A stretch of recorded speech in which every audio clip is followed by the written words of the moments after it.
بسم اللہ الرحمن الرحیم۔ آج ہم جس ٹاپک پہ بات کرنا چاہ رہے ہیں وہ یہ ہے کہ اگر کسی شخص کو کبھی کوئی بلٹ لگی ہے یا گولی لگی ہے اور وہ گولی اس کی باڈی کے اندر موجود ہے آپریشن کے دوران یا آپریشن کے وقت یا جب اس کو نکالا نہیں گیا ہے، اب اس شخص کے ذہن میں ڈفرینٹ سوالات ہوتے ہیں کہ یہ گولی میرے جو جسم میں ہے یہ کہیں حرکت تو نہیں کرے گی، کہیں چلے گی اتنی آگے، کہیں اور تو نہیں چلی جائے گی، اور دوسری اہم بات کہ گولی کے اندر زہر ہے تو وہ زہر باڈی میں پھیل رہا ہوگا۔ یہ عمومی طور پہ دو سوالات ہوتے ہیں اور اس وجہ سے لوگ بہت ذہنی کوفت کا شکار ہوتے ہیں کہ جب تک گولی ان کے ذہن میں ہے وہ ہر وقت ان کے دماغ میں یہ بات ہٹک رہی ہوتی ہے کہ اس کو کسی طرح سے نکالنا ہے، اور جب وہ ہاسپٹل آتے ہیں تو ڈاکٹر اس کو لفٹ نہیں کراتے۔ اس کے پیچھے وجہ یہ ہے، ایک تو آپ نے ذہن سے یہ بات بالکل نکال دیں کہ گولی کے اندر زہر ہوتا ہے، کیونکہ جب گولی ڈیمیج کرتی ہے تو اپنی سپیڈ سے ڈیمیج کرتی ہے، اس کے اندر کوئی ایسا زہر وغیرہ نہیں ہوتا، وہ آپ کی باڈی میں جہاں پر پڑی ہوئی ہے وہ وہاں پر پڑی ہوئی ہے،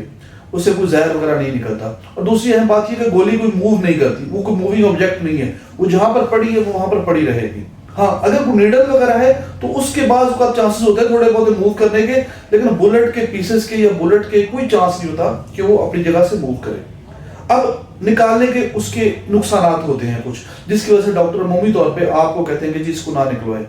آپ جب ہم اس کی سرجری کرتے ہیں، گولی نکالنے کے لیے ہم چیرا لگاتے ہیں تو ایکس رے میں تو آپ کو نظر آ رہا ہوتا ہے کہ جی یہ بلٹ پڑی ہوئی ہے، ہڈی پڑی ہوئی ہے، سب کچھ کلیئر، لیکن جب ہم اس چیرا لگاتے ہیں تو اندر سارا بلڈ ہوتا ہے،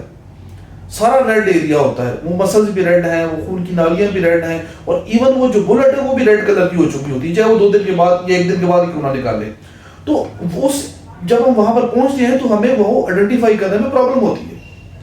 اب اگر وہ تھوڑی ڈیپ ہے باڈی کے اندر تو وہاں سے خون کی نالیاں گزر رہی ہوتی ہیں، وہاں پہ نروز جو آپ کے پٹوں کو حرکت دیتی ہیں وہ نروز گزر رہی ہوتی ہیں۔ اگر خدا نہ خواستہ اس بلٹ تک پہنچتے پہنچتے ہم کوئی جو سیزرز ہیں یا کوئی بلیڈ ہے یا کسی بھی چیز سے جو ہم اس بلٹ کو نکالنا ہے، اگر اس ایریے میں بلٹ پڑی ہے جہاں پر نرو اور ویسل ہیں تو ویسے ڈینجرس ایریا ہوتا ہے۔ تو میرا یہ آپ کو مشورہ ہے کہ اگر کبھی کوئی بھی شخص اس طرح کی سچویشن میں مبتلا ہو تو آپ بالکل پریشان نہ ہو۔ اگر آپ کے آپریشن کے وقت ڈاکٹر نے آپ کی وہ گولی نہیں نکالی ہے تو وہ اپنی جگہ پر پڑی ہوئی ہے، اس کو پڑا رہنے دیں، اس کے بارے میں بالکل قطعی طور پہ کوئی بھی پریشانی کی بات نہیں ہے۔ بہت شکریہ۔